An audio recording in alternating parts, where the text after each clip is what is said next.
Hi, welcome to yet another video web clip from Divination Counseling Service. I'm Colleen Schmidt, and I'm welcoming you today to another tarot lecture. Today, I'd like to talk about lays and the importance of lays.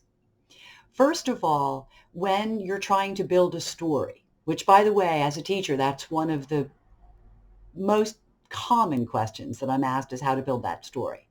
Well, the lay becomes instrumental because where you lay the cards can determine where that storyline is going to take you.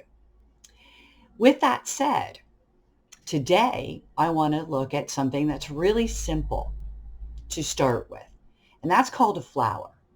I've already looked at the 3 card, and I've already made the suggestion that if you want to learn the cards, you might want to try working with a card a day. But the 4 card is very valuable because not only can it represent a mini reading, and I'll get to how that works in a minute, but it also is a wonderful add-on for those experienced in the practice of reading cards, but maybe they want to build more on the story, or maybe they need more qualifiers, or they have more questions in that reading, and the flower can become an answer to that dilemma. As a private reader, I work with the whole deck, but the reading that I work with is called a manala. So the first 33 cards are laid out in a lay. And then I follow it up with flowers until the whole deck is laid. And each flower is a conversation in and of itself that relates to the story of that client. Or if you're reading for yourself, it can give you more information about the story.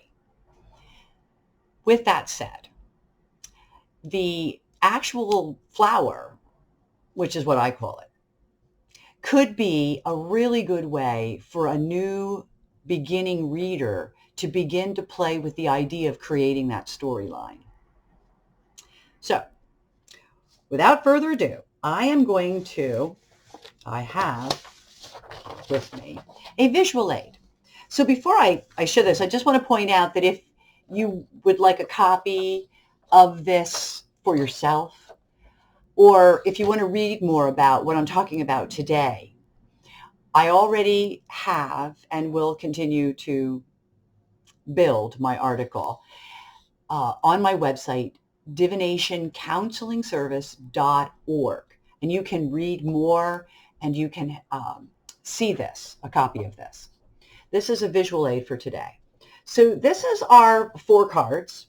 We can see that from what I've written on them, what they mean. And if you notice in the middle, the arrows, the reciprocal arrows, that's because it doesn't matter where those cards fall, on which side. You're still looking at what crosses or what aids. You're looking at the description, and you're looking at the state of mind with that level of the cards. The foundation of the question then falls at the bottom. And I thought I would use this for a real reading for us today. So I'm going to actually do a mini reading of 4 cards.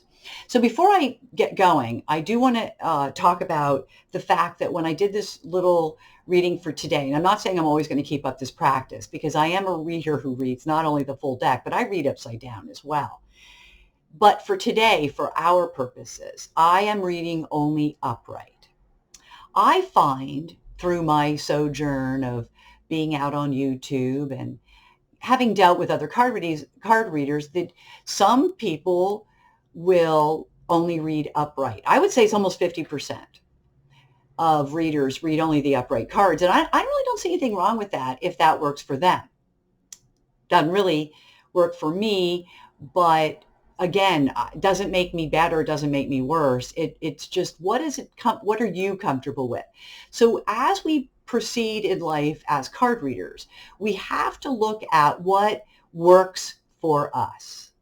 I had a situation with a client and a card in a certain position this week, and I thought it was really interesting that she pointed out that she's done research and nobody looks at that situation the way I do, but yet I've never been wrong. Well, there's a reason for that. And the reason is that when I work with the cards, I'm they're my cards and they're in conversation with me and they speak to me and we have our own little vocabulary. And that's something that's going to happen between any set of cards and the reader. It's more about the relationship you're building with the cards than it is the manner of what you're doing. So I do want to say that before I begin my little mini reading today. So I did all upright. I did randomly pull these 4 cards though. So I do want to point out that I kept them for a purpose. I really wanted to use these 4 cards once I saw them come up because it really turned out to be a really nice reading. So I'm going to give you a little glimpse of that reading. Okay. So if you will, let me just open up here and everything is going to change. Yes, you can see them right there. Okay. So there we go. As we look at, this is how mine look. Okay. If I'm laying on top of other cards, whatever I'm doing, this is what they look like. Okay. So let's talk about each and every card and what it might mean. And by the way, I realize that it might look upside down to you because you would be sitting in the audience position, but what I'm seeing looks like this. Okay, so that's more of the angle of the upright. Okay, so let me talk about what we have here. Our crowning card is the 10 of wands. And here's a case of where I'm using the Rider-Waite deck because I thought the clarity of their pictures were so good. So we have our man carrying his heavy load, but he's headed, he's stepping it and he's in the right direction. You see from right there his feet walking and he's heading off to town. So he's doing it. He's doing it. Okay. I like to think of that as me presenting this information. The second 2 cards, which again can be transposed, they can be in different places, are the Knight of Wands, which I think of as connections. I think of the Knight of Wands as a young person, but it can also be in a case of employment. It could be somebody who just works underneath another person. So if we were to read it that way, but I really, because we're reading this as something that could mean something for us here in this moment, I want to talk about how it mentions how when you get the Knight, you're still working towards something. And that's what we're doing right here, right now. We're working towards something. And I'm really hoping that I do have a lot of people out there that are new, that really are finding that maybe they can do this. And then next to it, what are we doing? What is it that we're doing? What is it that we're after? Intuition. Yes, the Moon card. The Moon card is an interesting card. I like the Moon card. And when I saw the Moon card come out, that's one of the reasons I kept it, because we are trying to build intuition.